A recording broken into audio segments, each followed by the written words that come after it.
میں نے جب فلورا کی شہرت سنی اور یہ بھی سنا کہ وہ ایک مسلمان کی بیٹی ہو کر عیسائیت کے لیے اپنا آپ وقف کر چکی ہے تو میرے دل میں اسے دیکھنے کی خواہش پیدا ہوئی۔ ایک جاسوس قصر امارت کے ہیں، ایک جاسوس فوج کے ہیں، اور جاسوسوں کا ایک گروہ میرا ذاتی تھا۔ اس میں حرم کی دو بڑی خوبصورت اور تیز ترار عورتیں بھی تھیں۔ میں نے معلوم کر لیا کہ فلورا کہاں ہے اور میں اسے کس طرح دیکھ سکتا ہوں۔ ایک روز مجھے پتہ چل گیا کہ ایلوگئیس اور فلورا قرطبہ سے ایک دن کے فاصلے پر ایک گاؤں میں ہیں۔ میں روانہ ہو گیا۔ گاؤں میں جا کر اپنے ایک خاص آدمی کے ذریعے خفیہ طور پر ایلوگئیس کو پیغام بھیجا کہ زریاب تمہیں اور فلورا سے ملنے آیا ہے۔ گاؤں والوں نے مجھے دیکھا لیکن کسی کو شک تک نہ ہوا کہ یہ اجنبی مسافر قرطبہ کا مشہور موسیقار ہے جس کے نغمے عیسائیوں کی موسیقی میں بھی شامل ہو چکے ہیں۔ سلطانہ زریاب کی باتیں بڑے انہماک سے سن رہی تھیں۔ اس نے شراب کا پیالہ پینے کی ضرورت محسوس نہ کی۔ زریاب کہہ رہا تھا، مجھے ایک ویران سے مکان میں لے جایا گیا اور ایسے کمرے میں کھڑا کر دیا گیا جس کی چھت سے جالے لٹک رہے تھے۔ دیواروں سے لیپ اکھڑا ہوا تھا اور کیواڑوں کو دمک کھا رہی تھی۔ میں نے اسے ایک جال سمجھا لیکن ایلوگئیس آ گیا۔ کہنے لگا، کیا قرطبہ کا عظیم موسیقار بتا سکتا ہے کہ اتنی دور کے سفر کی اس نے زحمت کیوں کی؟ اسے مجھ پر شک تھا۔ میں نے کہا، حیرت تمہاری بجا ہے ایلوگئیس، ایک خواہش یہاں تک لے آئی ہے۔ کیا میں نے آج تک تمہیں دھوکہ دیا ہے کبھی؟ دھوکہ دینا ہوتا تو یہ معلوم ہو جانے کے بعد کہ تم یہاں ہو میں نہ آتا، کوئی اور آتا اور تمہیں اور فلورا کو گرفتار کر کے لے جاتا۔ میں تمہارا ساتھی ہوں۔ اس نے پوچھا، وہ کون سی خواہش ہے جو تمہیں یہاں لے آئی ہے؟ میں نے کہا، میں فلورا کو دیکھنے آیا ہوں۔ لوگ کہتے ہیں کہ فلورا زریاب کے نغموں سے زیادہ وجد آفری ہیں اور اس کا عزم سنگ سیاہ جیسا مضبوط ہے۔ ایلوگئیس نے مجھ سے کچھ اور باتیں کی اور جب اسے یقین ہو گیا کہ میں اسے دھوکہ دینے نہیں آیا تو وہ مجھے ایک اور مکان میں لے گیا اور ایک کمرے میں بٹھا دیا۔ کچھ ہی دیر بعد ایک نوجوان لڑکی کمرے میں داخل ہوئی۔ اس کی خوبصورتی نے مجھے حیرت میں ڈال دیا۔ سلطانہ، تم بھی جوانی میں خوبصورت تھی، شاید فلورا سے زیادہ خوبصورت تھیں، لیکن اس عیسائی لڑکی کے چہرے پر کشش نہیں، جادو تھا۔ اس کا قد بت جذباتی دنیا میں زلزلے بپا کرتا تھا۔ میں اس کی آنکھوں کی چمک کا سامنا نہ کر سکا۔ ایلوگئیس نے اسے کہا کہ فلورا، یہ ہیں وہ شخصیت جن کا قصر امارت پر اثر غالب ہے اور یہ ہمارے لیے زمین ہموار کر رہے ہیں۔ فلورا نے آگے بڑھ کر میرا دایاں ہاتھ اپنے دونوں ہاتھوں میں لے لیا، پہلے چوما پھر اپنے سینے پر رکھا اور اس کے ہونٹوں پر جو مسکراہٹ آئی اس نے مجھے لرزا دیا۔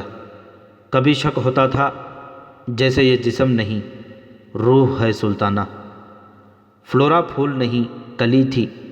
میں نے اسے کہا کہ فلورا، تم اتنی خوبصورت اور نوجوان لڑکی ہو، تم کیا کر سکتی ہو؟ کیا تم اپنی جوانی ضائع نہیں کر رہی؟ فلورا بولی، سنا تھا کہ آپ دانشور ہیں، مگر آپ کو یہ بھی معلوم نہیں کہ کچھ کرنے کے لیے جسم کی طاقت ضروری نہیں ہوتی۔ انسان اپنے عقیدے اور نظریے کا پکا ہو تو روح کی قوتیں بیدار ہو جاتی ہیں۔ اس نے جب اپنے عقیدے کی باتیں شروع کیں تو یہ لڑکی جسے میں کسی اور نظر سے دیکھ رہا تھا میرے لیے مقدس ہو گئی۔ ایلوگئیس نے بتایا کہ مریدہ اور تلیتا کی بغاوتیں فلورا نے کرائی تھیں۔ یہ فلورا حراست سے بھاگی تھی۔ عیسائیوں نے بازاروں میں اور قاضی کی عدالت میں اسلام کی توہین کا جو سلسلہ شروع کیا تھا اس کی ابتدا فلورا نے کی تھی۔ میں نے جب دیکھا کہ ایک نازک اندام لڑکی اپنے مذہب پر اپنا حسن، اپنی جوانی اور اپنے جذبات قربان کر چکی ہے تو مجھ میں یہ احساس بیدار ہوا کہ میں جو مرد ہوں اور لوگ مجھے دانشمند کہتے ہیں ان لوگوں کے ہاتھوں میں کٹ پتلی بنا ہوا ہوں۔ مجھے اپنے مذہب کا خیال آ گیا۔ مجھے شرم آنے لگی۔ میرے خیالوں میں انقلاب آ گیا۔ میں نے فلورا اور ایلوگئیس کو یقین دلایا کہ میں ان کے ساتھ ہوں، لیکن میں نے قسم کھا لی کہ ان کا ساتھ نہیں دوں گا۔ میں واپس آ گیا۔ دل میں کئی بار آئی کہ تمہیں بھی کہوں کہ ان لوگوں کے ساتھ اپنا تعلق توڑ لو، لیکن تم نے اپنے جو خواب اور خواہشیں ایلوگئیس کے ساتھ وابستہ کر رکھی تھیں، تم ان سے دستبردار ہونے کے لیے تیار نظر نہیں آتی تھی۔ میں خاموش رہا اور تم خواب دیکھتی رہی۔ فلورا اپنے کام میں لگی رہی، مجھے اس کی سرگرمیوں کی خبریں ملتی رہیں۔ تمہیں یاد ہوگا کہ کتنی بغاوتیں ہوئیں، سب کی سب دبا لی گئیں۔ عیسائی ہر بار ناکام ہوئے اور ان کا قتل عام ہوا۔ پھر ایک جوان سال عیسائی راہبہ مریم کی ملاقات فلورا سے ہوئی۔ مریم کا ایک بھائی اسلام کی توہین کرتے پکڑا گیا اور جلاد کے حوالے کر دیا گیا۔ مریم نے گرجے سے نکل کر اسلام اور امارت انلس کے خلاف کام شروع کر دیا۔ یہاں ان دونوں کی گرفتاری کا حکم جاری ہوا اور ان کی تلاش کے لیے جاسوسوں اور مخبروں کو خبردار کر دیا گیا۔ سلطانہ سن رہی تھی اور زریاب کہہ رہا تھا، ایک روز ایک آدمی میرے پاس آیا۔ اس نے مجھے ایلوگئیس کا پیغام دیا کہ وہ مجھے ایک گاؤں میں بلا رہا ہے۔ گاؤں دور نہیں تھا، میں رات کو وہاں چلا گیا۔ ایلوگئیس نے مجھے کہا کہ ان کی بغاوتیں بھی ناکام ہو چکی ہیں، انہیں فرانس سے بھی جنگی مدد نہیں مل رہی، کیونکہ امیر انلس عبد الرحمن نے سرحدوں پر فوج کو چوکس کر رکھا ہے اور چھاپا مار جیش گھوڑوں پر سوار دن رات سرحدوں پر گھومتے پھرتے رہتے ہیں۔ میں نے اس سے پوچھا کہ اب وہ کیا چاہتا ہے اور اس نے مجھے کیوں بلایا ہے۔ اس نے کہا، میں قرطبہ میں بغاوت کرانا چاہتا ہوں، لیکن اس کی ابتدا اس طرح ہونی چاہیے کہ بغاوت قصر امارت سے یعنی امیر انلس عبد الرحمن کے محل سے اٹھے، امیر کو قید کر لیا جائے اور اس کے تمام سالاروں کو فوراً قتل کر دیا جائے۔ میں نے اپنے طور پر کوشش کی ہے کہ فوج میں اپنے حامی پیدا کیے جائیں، لیکن سالاروں نے فوج کو ایسا دیندار بنا رکھا ہے کہ کوئی سپاہی اپنے مذہب اور اپنی سلطنت کے خلاف بات سننے کے لیے تیار نہیں۔ وہ مجھے ابھی تک اپنا دوست سمجھ رہا تھا۔ میں نے اسے دوستی کا دھوکہ دیے رکھا اور اس سے پوچھا کہ وہ مجھے بتائے کہ میں کیا کروں۔ اس نے کہا، سالاروں کو آپس میں ٹکرا دیں، ان کے درمیان غلط فہمیاں پیدا کر دیں، نائب سالاروں اور کمانڈروں میں سے ایسے آدمی تیار کریں جو خانہ جنگی پر آمادہ ہو جائیں۔ انہیں ہم اتنا سونا اور رقم دیں گے جو انہوں نے کبھی زندگی میں نہیں دیکھی ہوگی۔ آپ کے ساتھ اور سلطانہ کے ساتھ ہمارا وعدہ قائم ہے کہ آپ کو ایک خطہ الگ دیا جائے گا جہاں آپ کی اور سلطانہ کی حکمرانی ہوگی۔ میں نے اسے کہا، آپ انلس سے اسلام کا وجود ختم کرنا چاہتے ہیں؟ اگر آپ کامیاب ہو گئے اور مجھے الگ ریاست دے دی تو آپ اس اسلامی ریاست کے وجود کو کس طرح برداشت کریں گے؟ اس نے کہا کہ اسے انعام میں دی ہوئی زمین پر قائم شدہ اسلامی حکومت پر کوئی اعتراض نہ ہوگا۔ اس نے یہ بھی کہا، میں جانتا ہوں کہ آپ اور سلطانہ جس ریاست کے حکمران ہوں گے وہ برائے نام اسلامی ہوگی۔ مجھے یقین ہے کہ آپ اور سلطانہ اپنا مذہب ترک کر کے عیسائیت قبول کر لیں گے، لیکن یہ بعد کی باتیں ہیں، آپ جو چاہیں گے ویسا ہی ہوگا۔ سب سے پہلے آپ اپنا اثر و رسوخ استعمال کریں اور بغاوت یا خانہ جنگی کے لیے زمین ہموار کریں۔ آپ کو جس قدر خزانہ چاہیے مجھے بتائیے۔ میں نے شراب نہ پی کیونکہ میں اپنے آپ کو ہوش میں رکھنا چاہتا تھا۔ ان دونوں لڑکیوں نے میرے دل اور دماغ پر قبضہ کر لیا تھا، لیکن میں نے اپنے آپ کو آزاد کر لیا اور انہیں یہ کہہ کر کہ میں ان کا کام کر دوں گا اٹھ کھڑا ہوا۔ ایلوگئیس نے کہا، زریاب، میں امید رکھوں گا کہ آپ ہمیں دھوکہ نہیں دیں گے۔ اگر آپ نے دھوکہ دیا تو یہ آپ کے لیے ہی اچھا نہ ہوگا۔ مجھے غصہ آ گیا۔ میں نے اس سے پوچھا، اگر یہ میرے لیے اچھا نہیں ہوگا تو مجھے کیا ہو جائے گا؟ اس نے جواب دیا کہ آپ اس دنیا میں نہیں رہیں گے۔ میں نے کہا، میری ایک شرط ہے، اگر پوری کر دو تو محل میں بغاوت کرا دوں گا، 4 سالاروں کو سوتے میں قتل کرا دوں گا۔ ایلوگئیس نے شرط پوچھی تو ان تینوں نے ایک دوسرے کی طرف دیکھا۔ میں نے فلورا اور مریم کے چہروں پر نہ غصے کا تاثر دیکھا، نہ رضامندی، نہ خوشی کا۔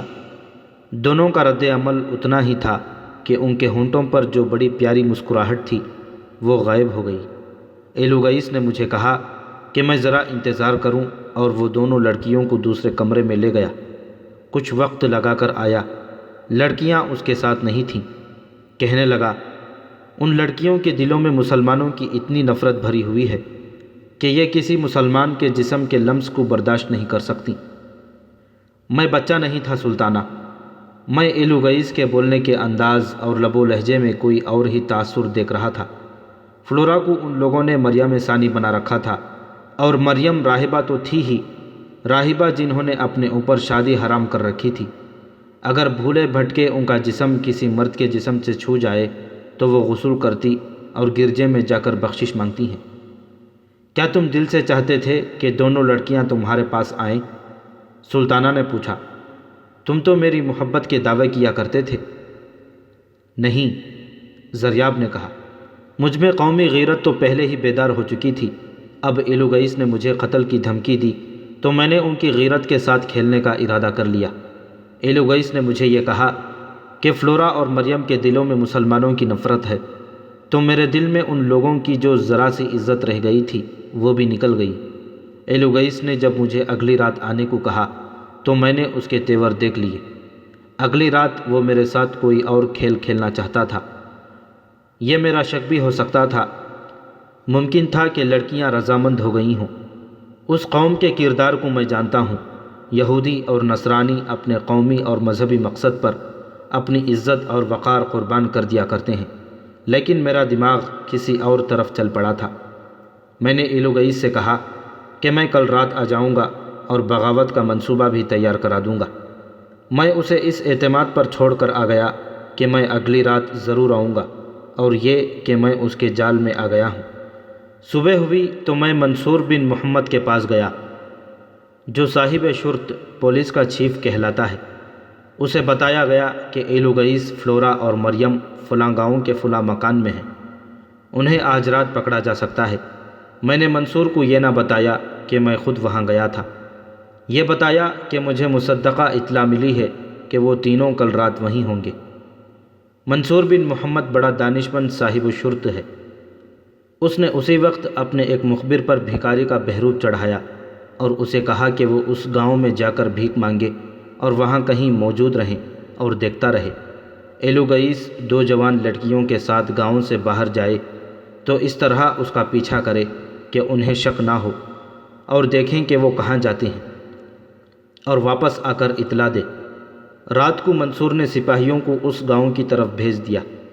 اگلی صبح مجھے اطلاع ملی کہ فلورا اور مریم پکڑی گئی ہیں، لیکن ایلوگئیس نکل گیا ہے۔ چھاپا مارنے والے سپاہیوں کے ساتھ 2 ایسے آدمی تھے جو ایلوگئیس اور فلورا کو پہچانتے تھے۔ مریم کو انہوں نے پہلے نہیں دیکھا تھا۔ سپاہیوں نے جب اس مکان پر ہلہ بولا جہاں ایلوگئیس چھپا ہوا تھا تو گھر کے آدمیوں نے اور عورتوں نے بھی مقابلہ کیا اور شور و غل بھی کیا۔ گاؤں کے لوگ جاگ کر دوڑ آئے تھے۔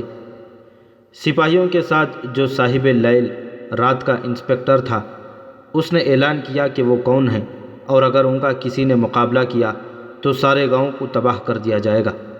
لیکن فلورا اور مریم، جنہیں سپاہیوں نے پکڑ لیا تھا، چلا چلا کر گاؤں والوں کو مشتعل کر رہی تھیں کہ لوگ انہیں مسلمان سپاہیوں سے بچائیں۔ ان دونوں کو جب گھسیٹ کر باہر لائے تو فلورا بڑی بلند آواز سے کہہ رہی تھی، تمہاری غیرت کو کیا ہو گیا ہے صلیب کے پجاریوں؟ اس مریم کو دیکھو، یہ راہبہ نن ہے۔ تم کس طرح برداشت کر رہے ہو کہ مسلمان اسے بھی اپنے ساتھ لے جا رہے ہیں؟ خدا کے بیٹے کی روح کو کیا جواب دو گے؟ منصور بن محمد کو احساس تھا کہ وسیع پیمانے پر بغاوت کرنے والی قوم سپاہیوں کا مقابلہ کرے گی، اس لیے اس نے سپاہیوں کی زیادہ نفری بھیجی تھی۔ گاؤں کے درمیان تھوڑی سی جگہ خالی تھی۔ سپاہی فلورا اور مریم کو وہاں لے آئے تھے۔ کئی مشعلیں جلا لی گئی تھیں۔ صاحب اللیل نے کچھ نفری گاؤں کے باہر رہنے دی تھی، جسے بوقت ضرورت استعمال کرنا تھا۔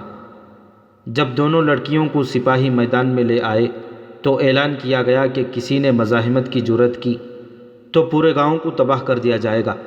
لوگ پیچھے ہٹ گئے، مگر 7-8 عیسائی برچھیوں اور تلواروں سے مسلح سپاہیوں پر حملہ کرنے کو دوڑے۔ اندھیرے میں سے تیروں کی بوچھاڑ آئی جس نے ان سب کو وہیں گرا اور تڑپا دیا۔ گھڑ سوار سپاہی جو گاؤں کے باہر تھے گاؤں میں آ گئے۔ انہوں نے گھوڑے ہجوم پر دوڑا دیے۔ لوگ کچھ کچلے گئے اور بعض بھاگ گئے۔ سپاہی فلورا اور مریم کو ساتھ لے آئے۔ مجھے یقین ہے کہ ان دونوں نے راستے میں آزاد ہونے کے لیے صاحب لیل کو بڑے حسین لالچ دیے ہوں گے۔ سلطانہ نے کہا، زر و جواہرات کا بھی اپنا بھی۔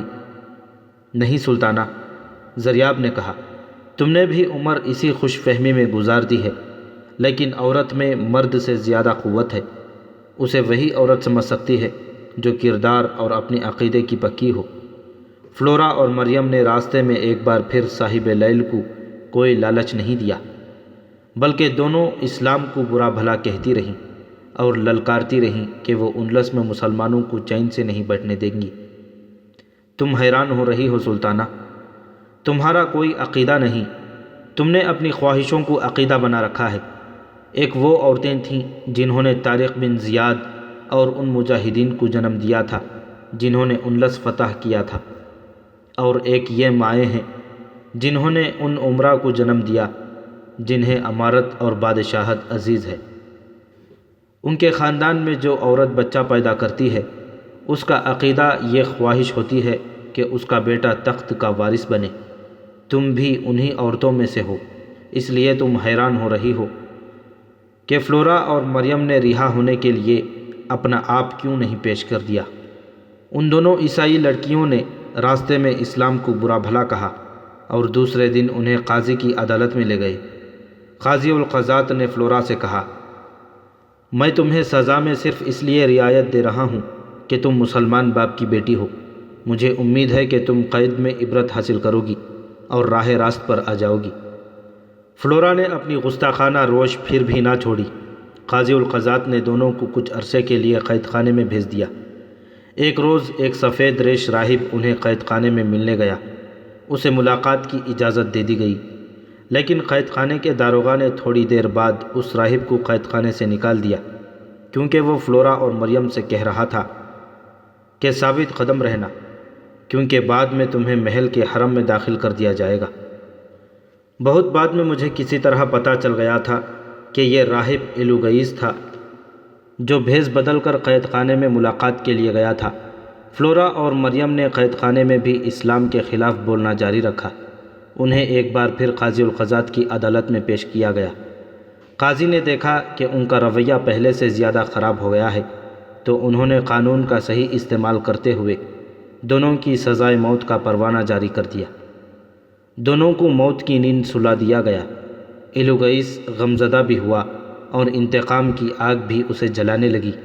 اس نے اپنی تحریک تیز کر دی۔ عیسائیوں نے کھلم کھلا اسلام اور امارت انلس کے خلاف زہر اگلنا شروع کر دیا۔ ان میں اب بغاوت کی جرأت نہیں رہی تھی۔ امیر انلس نے حکم دے دیا کہ اسلام کے خلاف دشنام ترازی کی سزا موت ہے۔ چنانچہ چند مہینوں میں 8,000 عیسائیوں کو سزائے موت دے دی گئی۔ ایلوگئیس فلورا کے غم میں نیم پاگل ہو چکا تھا۔ وہ پکڑا گیا اور اسے سرے عام پھانسی دے دی گئی۔ زریاب، سلطانہ نے اداس لہجے میں کہا، میں نے تمہیں کہا تھا کہ ماضی کی وہ باتیں سناؤ جو مجھے پھر سے جوان کر دیں، مگر تم نے میرا دل اداس کر دیا ہے۔ اس نے صراحی اٹھائی اور پیالے میں شراب ڈالنے لگی۔ زریاب نے صراحی اس کے ہاتھ سے لے لی اور پرے رکھ دی۔ سلطانہ، زریاب نے کہا، عمر کی اس آخری منزل پر آ کر میرا بھی دل چاہتا ہے کہ میرے ساتھ کوئی اس زمانے کی باتیں کرے جب میں بوڑھا نہیں ہوا کرتا تھا۔ تم بھی یہی چاہتی ہو، لیکن تمہارے اور میرے چاہنے میں کچھ فرق نہیں۔ تم بوڑھاپے میں جوان ہونا چاہتی ہو، اس لیے تم خوبصورت یادوں کا سہارا لے رہی ہو۔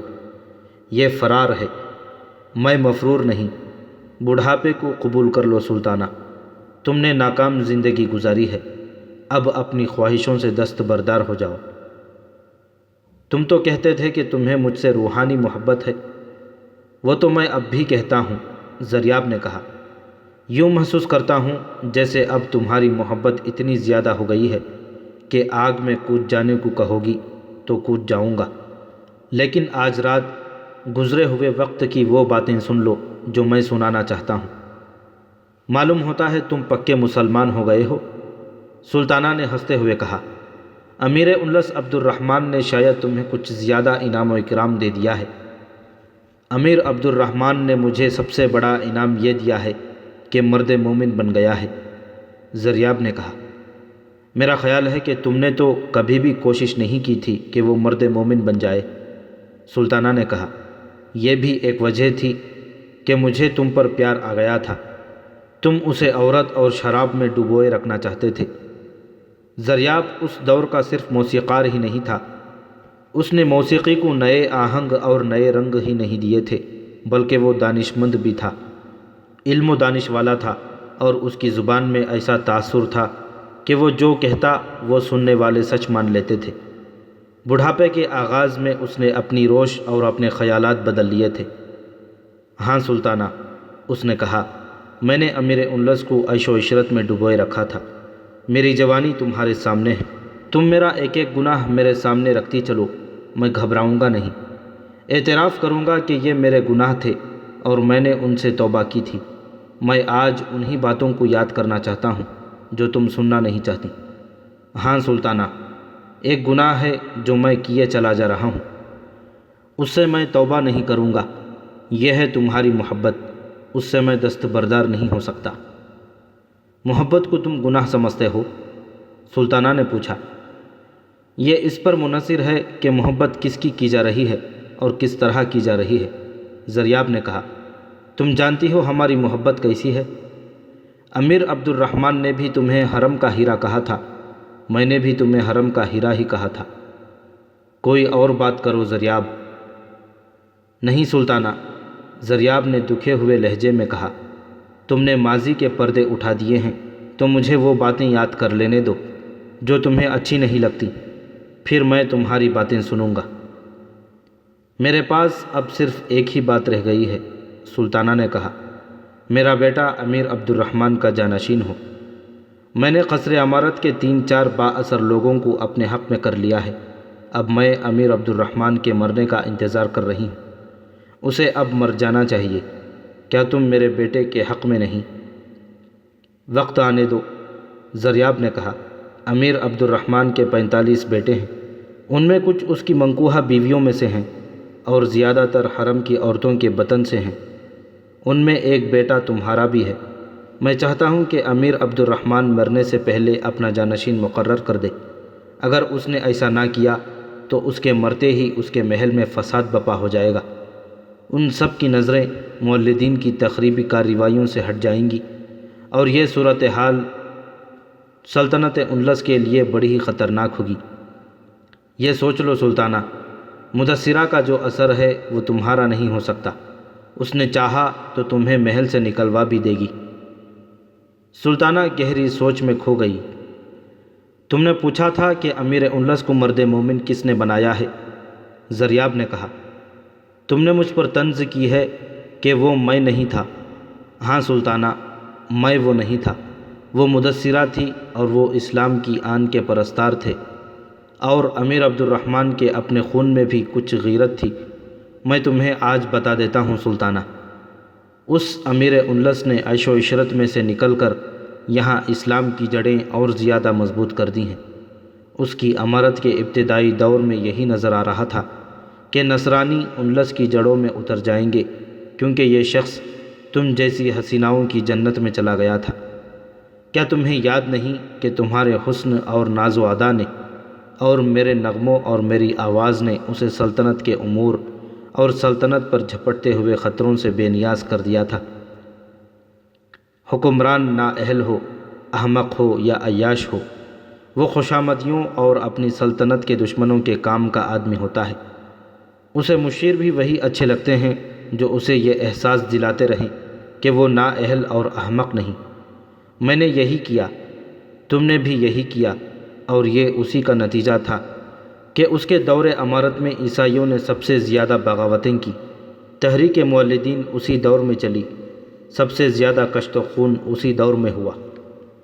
شاعروں ادیبوں کو سب سے زیادہ انعام و اکرام اسی دور میں ملے، دشمن کو سب سے زیادہ شہ اسی دور میں ملی، مگر یہ اس شخص کی عظمت ہے کہ اس نے شراب کے پیالے پرے پھینک دیے، میرے بربط کے تار توڑ دیے اور تمہارے حسن کا جادو جھٹک ڈالا۔ یہ چند ایک مردان حر کا کمال تھا۔ جی میں آتی ہے کہ تنہا بیٹھ جاؤں اور انلس کی وہ ساری تاریخ اپنی آنکھوں کے سامنے لے آؤں جو امیر عبد الرحمن نے بنائی ہے۔ اس شخص کو زندہ رہنا چاہیے۔ عیسائیوں کے زہر کو جس طرح اس شخص نے مارا ہے، اس طرح کوئی اور امیر نہیں مار سکا، کوئی اور نہیں مار سکے گا۔ تم نہیں جانتی سلطانہ، یہ امیر عبد الرحمن ہی تھا جس کے دشمن اس کے پاس دوستی اور مدد کی بھیک مانگنے آئے تھے۔ بازنطینی میکائل آیا تھا، تھیوفلس آیا تھا، اور امارت اندلس کا سب سے بڑا دشمن فرانس کا شاہ لوئی جب اپنے ہی بیٹوں کی بغاوت سے گھبرا گیا تھا تو اس نے خفیہ طریقے سے اپنا ایک ایلچی امیر عبد الرحمن کے پاس اس التجا کے ساتھ بھیجا تھا کہ اندلس میں عیسائی جو بغاوتیں کر رہے ہیں انہیں میں کوئی مدد نہیں دوں گا، اس کے عوض آپ میرے ملک پر حملہ نہ کریں۔ آپ اگر اس کرم نوازی کا کچھ معاوضہ چاہتے ہیں تو آپ جو چاہیں گے پیش کروں گا۔ امیر اندلس نے جواب بھیجا تھا کہ میں صرف یہ معاوضہ چاہتا ہوں کہ اندلس کی سرحدوں کی طرف آنکھ اٹھا کر نہ دیکھنا، اور اگر اندلس کا کوئی باغی تمہارے علاقے میں چلا جائے تو اسے گھوڑے کی پیٹھ پر باندھ کر گھوڑے کو ادھر بھگا دینا۔ اور سلطانہ، یہ امیر عبد الرحمن ہی ہے جس نے سمندر پر بھی حکمرانی کی اور اپنی تلوار کا لوہا منوایا تھا۔ تم اپنی دنیا کی عورت ہو، تمہاری کوشش یہی رہی کہ امیر عبد الرحمن خود میدان جنگ میں جا کر اپنی فوج کی قیادت نہ کرے، اس لیے کہ میں نہیں چاہتی تھی کہ جس شخص کو میں چاہتی ہوں وہ جنگ میں مارا جائے۔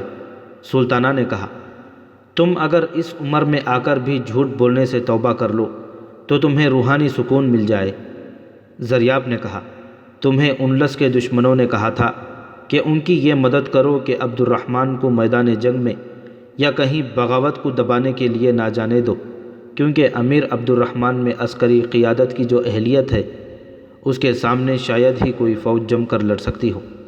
اس کے علاوہ امیر جب خود فوج کے ساتھ ہوتا ہے تو سالار اور سپاہی جانیں لڑا دیتے ہیں، تم اسے نہ روک سکیں۔ مدثرہ نے آیات قرآنی پڑھ کر تلوار پر پھونکی اور اسے تلوار دے کر کہا، جا میرے سرتاج، اللہ تیرے ساتھ ہے، فتح تیری ہے۔ آخر میں نارمن قزاقوں نے، جنہیں ہم مجوسی کہتے ہیں، امیر عبد الرحمن کی غیرت اور حمیت کو للکارا۔ پہلے امرائے اندلس کے دور میں بھی مجوسیوں نے سمندر میں قیامت بپا کر رکھی تھی۔ وہ تو ایک بحری فوج تھی، ان کا پورا بیڑا تھا۔ انہوں نے دوسری قوموں کے بڑے بڑے طاقتور بحری بیڑوں کو تباہ و برباد کیا ہے۔ یہ قزاق جرمنی کے باشندے تھے، انہیں سمندر میں شکار نہیں ملتا تھا تو ساحل پر آ کر بستیوں کو لوٹ لیتے تھے۔ انہوں نے اسکینڈینیوکا کے ساحل کو اپنا اڈہ بنا رکھا تھا۔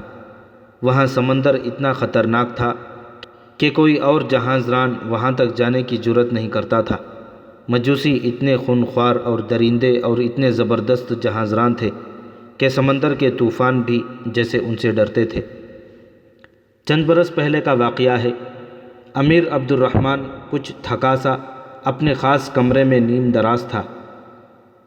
اس نے مجھے اس پیغام سے بلایا کہ بربط لے آؤ۔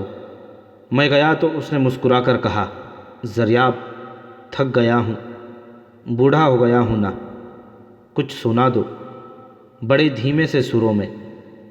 میں نے اس کی فرمائش پوری کی۔ میں ابھی گنگنا ہی رہا تھا کہ دربان آیا، کہنے لگا کہ سالار اعلیٰ عبید اللہ بن عبداللہ نے کچھ مسافر سی قسم کے مظلوم سے آدمی بھیجے ہیں، ان کے ساتھ عورتیں بھی ہیں۔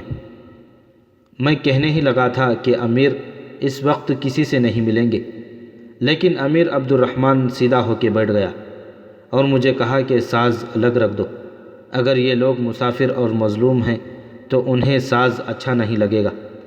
3 آدمی اندر آئے، ان کے ساتھ ایک عورت ادھیڑ عمر کی تھی اور 2 نوجوان لڑکیاں۔ چہروں، سروں اور پھٹے پرانے کپڑوں پر گرد کی لہ کے باوجود لڑکیاں خوبصورت لگتی تھیں۔ عورت اور دونوں لڑکیوں کی آنکھوں میں آنسو تھے۔ یہ لوگ مسلمان نہیں تھے۔ یہ سب فرش پر 2 زانو ہو گئے اور سب نے ہاتھ جوڑ دیے۔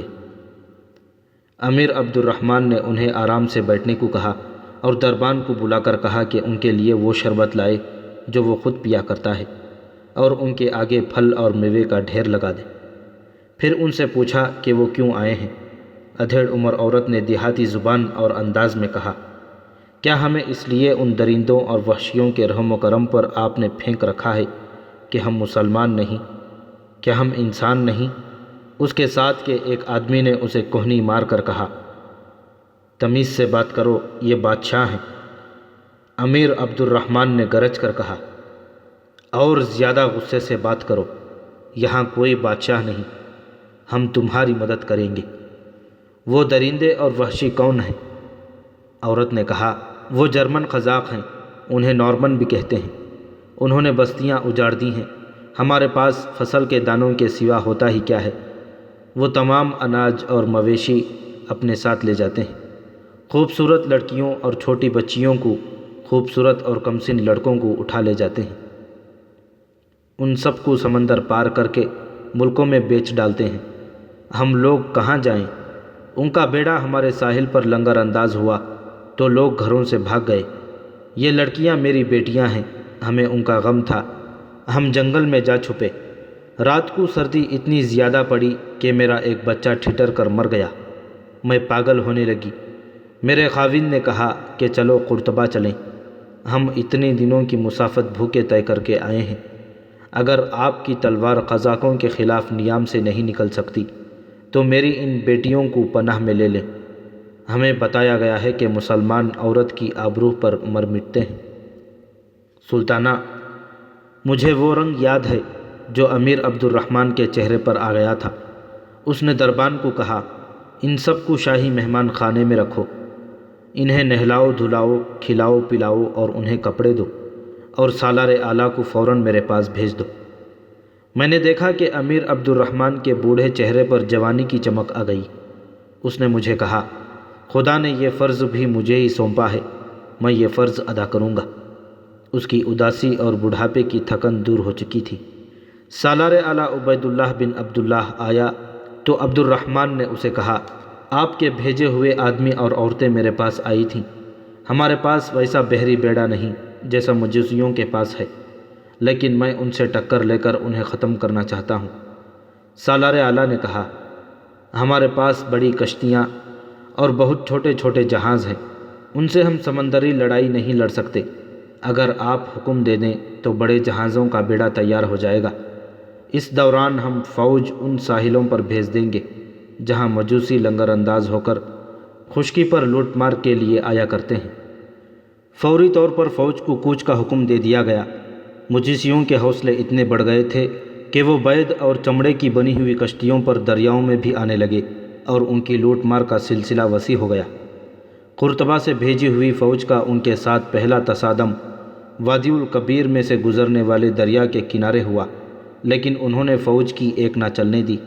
وہ خشکی پر بھی لڑے اور انہوں نے کشتیوں سے ایسی زبردست تیر اندازی کی کہ فوج کو پسپا ہونا پڑا۔ ان کے ساتھ ہی بحری بیڑا تیزی سے تیار ہونے لگا، کچھ تیار بحری جہاز بھی مل گئے تھے۔ ساحلی علاقوں میں فوج کے دستے بھیج دیے گئے، کئی جگہوں پر قزاقوں کے ساتھ ان دستوں کی جھڑپیں ہوئی، اس طرح ان کی لوٹ مار کم ہوتی گئی اور وہ سمندر میں چلے گئے، جہاں انہوں نے دوسرے ملکوں کی بحری جہازوں کو لوٹنے اور تباہ کرنے کا سلسلہ نئے سرے سے شروع کر دیا۔ امیر عبد الرحمن نے انہیں ہمیشہ کے لیے ختم کرنے کا عہد کر لیا۔ انہوں نے ذاتی نگرانی میں بحری بیڑا تیار کر لیا۔ بڑے جہازوں کی تعداد 15 ہے، ان کے ساتھ چھوٹے جہاز اور بڑی بادبانی کشتیاں ہیں۔ سمندری لڑائیوں کے لیے فوج تیار کی اور اسے کئی مہینے سمندر میں رہنے کا عادی بنایا گیا۔ ساحل کے ساتھ ساتھ بڑے اونچے برج بنائے گئے جن میں دن رات سنتری کھڑے رہتے ہیں۔ وہ دور سے جہازوں کو دیکھ لیتے ہیں، اگر کوئی جہاز ساحل کی طرف آ رہا ہو یا مشکوک ہو تو برج کے گھوڑ سوار قاصد اپنی بحری فوج کو اطلاع کر دیتے ہیں۔ ان نارمن قزاقوں نے ایک بار اپنی تمام تر بحری طاقت اکٹھی کر کے جنگی طاقت کا مظاہرہ کیا۔ امیر عبد الرحمن کو اطلاع ملی تو اس نے ساحل پر پہنچ کر بحری بیڑے کی کمان اپنے ہاتھ میں لے لی اور کھلے سمندر میں نکل گیا۔ اس نے اپنے بیڑے کو تربیت دے رکھی تھی، قزاقوں کا کبھی کسی کے ساتھ مقابلہ نہیں ہوا تھا، اب مقابلہ ایک تربیت یافتہ فوج کے ساتھ ہو گیا۔ ان کا بیڑا جل کر ڈوب گیا اور وہ بڑی مشکل سے باقی جہاز نکال کر لے گئے۔ اس کے بعد مجوسیوں کا صرف نام رہ گیا۔ انلس کا ساحل محفوظ اور دور دور تک سمندر محفوظ ہو گیا۔ سلطانہ زریاب کی باتیں سنتے سنتے اکتا گئی۔ وہ زریاب کی مدد سے اپنے آپ کو اس خود فریبی میں مبتلا کرنے کی خواہش لیے ہوئے تھی کہ وہ ابھی جوان ہے اور اس کا حسن ماند نہیں پڑا، لیکن زریاب نے اسے خود فریبی سے نکال کر حقیقت کے آئینے کے سامنے کھڑا کر دیا اور اسے بتایا کہ تمہارے لیے اب کہیں بھی چین اور سکون نہیں۔ وہ زریاب کے اثر و رسوخ کو اپنے بیٹے عبداللہ کے لیے بھی استعمال کرنے کی امید لیے ہوئے تھی۔ اسے توقع تھی کہ زریاب اس کے بیٹے کو عبد الرحمن کا جانشین بنوا دے گا اور عبد الرحمن کے بعد اس کا بیٹا امیر انلس ہوگا، مگر زریاب نے اس کی امیدوں پر پانی پھیر دیا۔ بوڑھا ضعیف، اس نے زریاب کے جانے کے بعد بڑی نفرت سے اپنے آپ سے کہا، اب جب اس کا جسم گل سڑ گیا ہے اور کسی عورت کے قابل کیا اپنے آپ کے بھی قابل نہیں رہا تو ولی اللہ بن گیا ہے، اب امیر انلس کا خیر خواہ اور اس کا مرید ہو گیا ہے، میں اس سے زیادہ اثر رکھتی ہوں۔ وہ آدمی میرے قبضے میں ہیں جو قصر عمارت میں جیسا انقلاب چاہیں لے آئیں گے۔ میں ایک طرف سے شروع کروں گی، پہلے امیر عبد الرحمن، اس کے بعد مدثرہ، پھر اس کے رگ و ریشے میں مسرت کی لہر دوڑ گئی۔ اس کی ذات میں جو شیطانی قوت سموئی ہوئی تھی وہ بیدار ہو گئی۔ سر کے سفید بالوں نے اور زریاب کی باتوں نے اسے ناگن بنا ڈالا اور وہ ڈسنے کے لیے تیار ہو گئی۔ تاریخ میں جہاں زریاب، سلطانہ ملکہ تروب، مدثرہ، جاریہ، شفا وغیرہ کا ذکر آتا ہے کہ امیر عبد الرحمن کو ان سے دلی محبت تھی، وہاں ایک غلام کا نام نمایاں ہے۔ یہ نام ہے نصر۔ اس میں کچھ خوبیاں تھیں کہ امیر عبد الرحمن نے اسے غلامی سے نکال کر دربار میں اونچا رتبہ دے دیا تھا۔ اس شخص کا ایک رخ شیطانی بھی تھا۔ سلطانہ نے اسے شروع سے ہی اپنے ہاتھ میں لے رکھا تھا۔ سلطانہ امیر انلس کے سامنے اس کی بہت تعریفیں کیا کرتی تھیں۔ جوانی میں چونکہ سلطانہ سارے محل، دربار اور حرم پر چھائی ہوئی تھی، اس لیے نصر اس کا غلام بنا رہتا تھا۔ وہ اسے مال و دولت بھی دیتی تھی۔ وہ نصر جو زریاب کی عمر کا بوڑھا ہو گیا تھا، اب بھی سلطانہ کا ممنون تھا۔ اگلے روز سلطانہ کی آنکھ کھلی تو سورج سر پر آیا ہوا تھا۔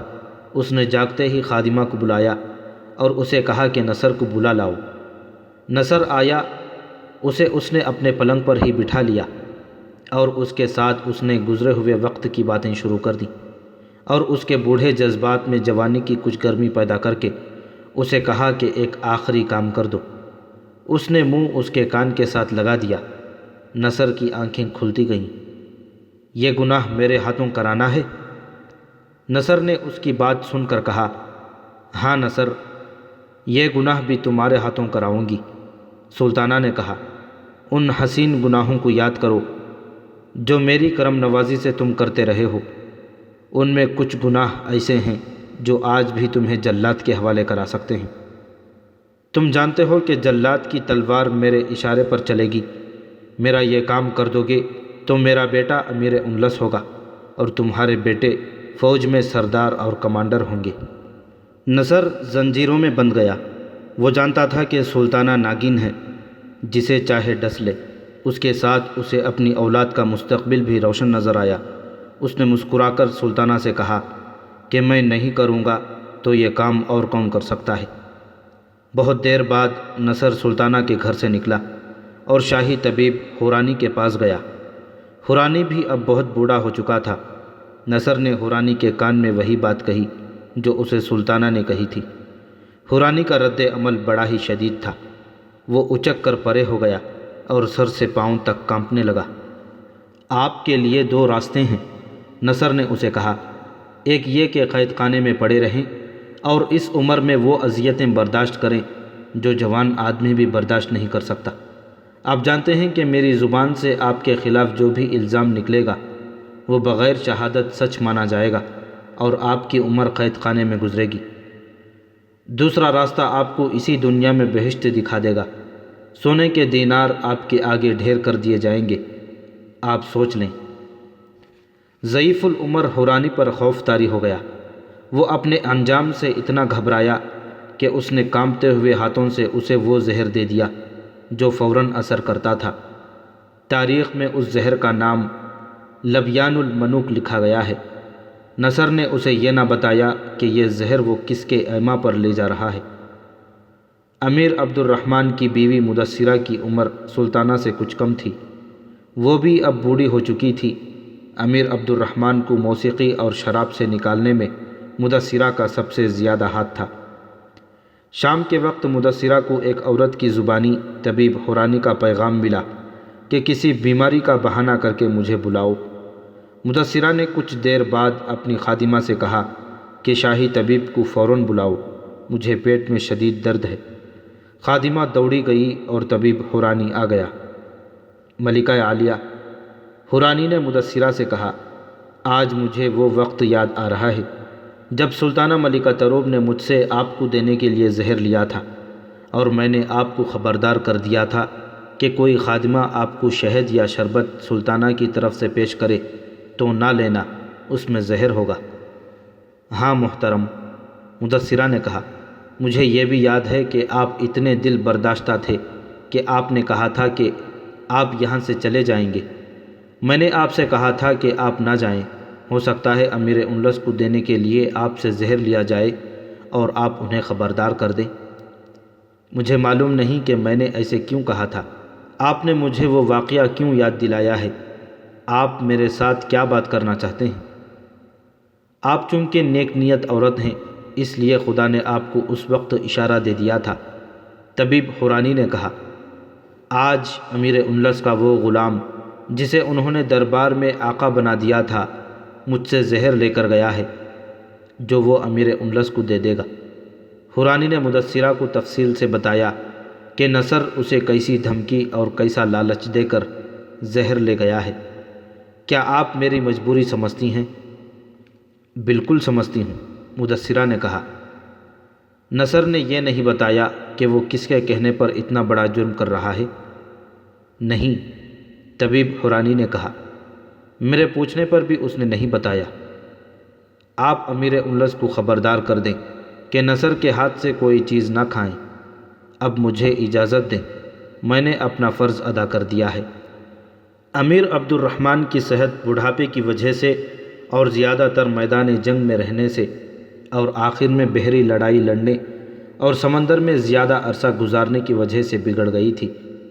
وہ کوئی نہ کوئی دوائی کھاتا ہی رہتا تھا۔ ایک روز اس کا معتمد خاص نصر اس کے پاس آیا اور اسے ایک معجون دے کر کہا کہ یہ دوائی وہ ایک گمنام حکیم سے لے آیا ہے، یہ کھائیں تو اس بڑھاپے میں جوان ہو جائیں گے۔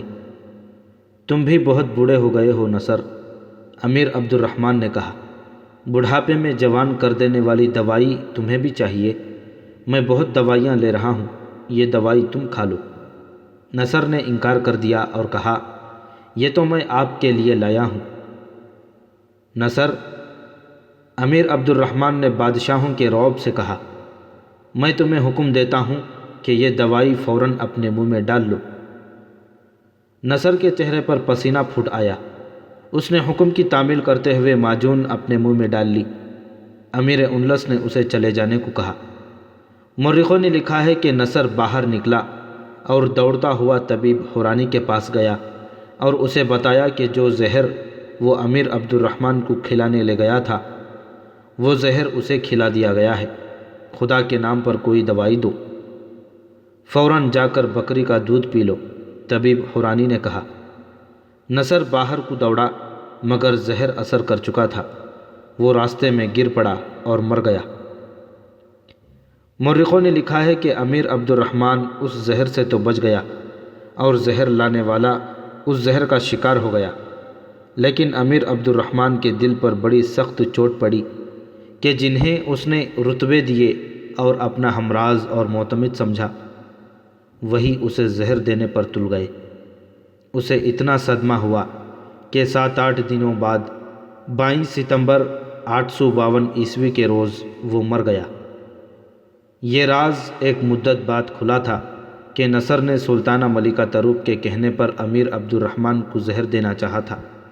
امیر عبد الرحمن کی وفات کے بعد اس کا بیٹا محمد امارت کی گدی پر بیٹھا اور سلطانہ اپنے بیٹے عبداللہ کے ساتھ تاریخ کی تاریکی میں گم ہو گئی۔